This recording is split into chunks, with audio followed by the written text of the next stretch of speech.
In the last video, I talked about the idea of using trig identities first before you use U substitution. So I want to start out with an example of that. Let's say I want to integrate the cotangent of 7x dx.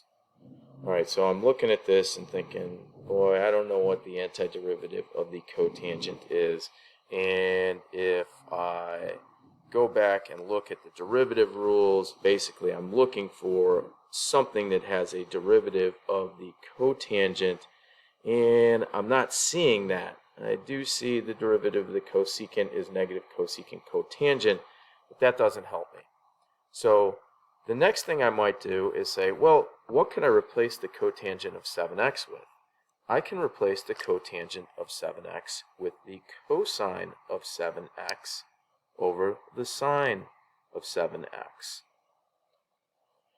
And another thing that I pointed out in the tips for U substitution is, if you have a quotient like you do here, think about replacing the denominator with your substitution. So we're going to try that. Not guaranteed it's going to work, but we're going to try that.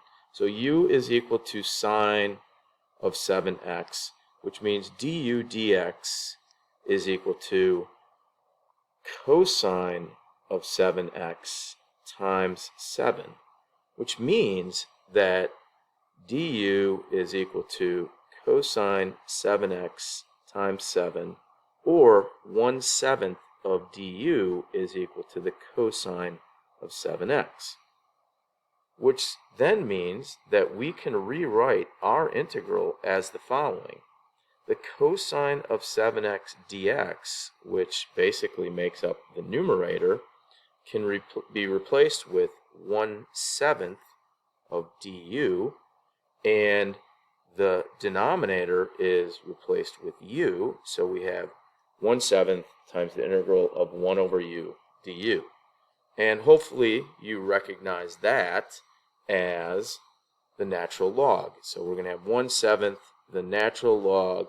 We're going to write the absolute value of u here plus a constant. And the reason that we're writing the absolute value of u there is because the domain of the natural log function is all positive numbers, but the u is the sine of 7x, and as you know, the sign can be negative. So the last thing we're going to do is we're going to head back to our x variable, so 1/7 the natural log of the absolute value of the sine of 7x plus our constant c. And as always, we can verify our solution by taking the derivative.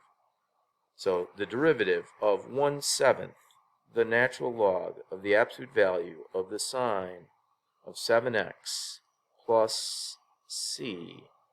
Alright, well, let's see what we get. We get 1/7 times the derivative of the natural log is 1 over what we're taking the log of, so there's the sine of 7x, times the derivative of the sine of 7x, which is cosine of 7x times 7. We're applying the chain rule there. And the derivative of c is 0.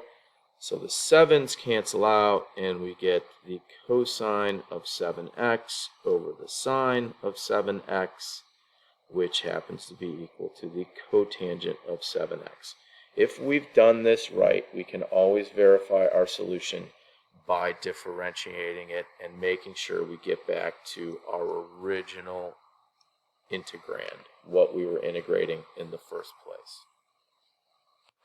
Alright, let's do another trig example. If we wanted to integrate dx over cosine squared x, which I don't like the way that's written. I would write it as 1 over cosine squared x dx. And based on the last example, you might be thinking, oh, I'm going to use a substitution to make u equal to cosine squared of x. Well, be careful about that. Don't assume that you need to make a substitution all the time, or be careful about what you make as a substitution. Think about what you're going to get when you take the derivative. So the derivative of the cosine squared is going to be what? It's going to be 2 times the cosine of x times the derivative of the cosine of x, which is negative sine x, and our original integrand doesn't have a sine x in it, so we don't want to go that route. However, do look for trig substitutions. So 1 over the cosine is the secant, so 1 over cosine squared is going to be secant squared x dx. And then start thinking, okay, what has a derivative equal to secant squared x dx? Well, let's see. I'm looking for something that has a derivative of secant squared x. Ah, there it is, right there. The tangent function has a derivative of the secant squared. So I don't actually need to do u substitution here. I can simply say this is going to be tangent of x plus c. And as always, you can verify that you have the correct antiderivative by taking its derivative and making sure you get back to your integrand secant squared, which is equal to 1 over the cosine squared. So let's take this example and let's change it just a bit. 1 over cosine squared of 2x dx. Again, I'm not going to replace cosine squared of 2x with u because that's not going to help me because its derivative has a sine in it. So I'm going to go a different route and write this as the integral of secant squared of 2x dx. And at this point, if you're getting comfortable with the idea of u substitution, many people can start to see what the antiderivatives are here. So we're going to do this 2 ways.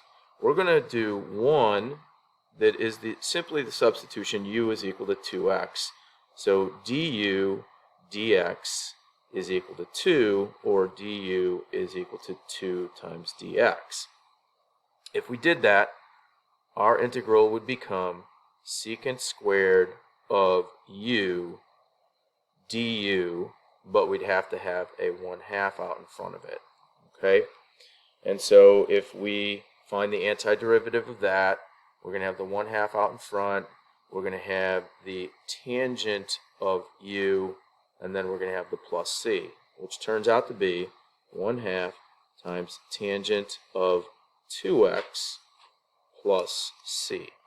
So some of you might recognize in this particular problem that you could really get away with doing this without using u substitution by saying, well, I know the antiderivative of secant squared is tangent, but I've got this 2x in there that I've got to deal with when I apply the chain rule. So obviously the derivative of 2x is 2, so you might just say, oh, I know I need a 1/2 out here, and I know I need the tangent of 2x, and then I know I need my constant of c. And you're not required to use u substitution to do any of these problems. It's just that some of them would warrant it because of their level of difficulty. All right, let's take a look at another example that, again, some of you might be able to do without using u substitution. And if you have to use u substitution, no big deal.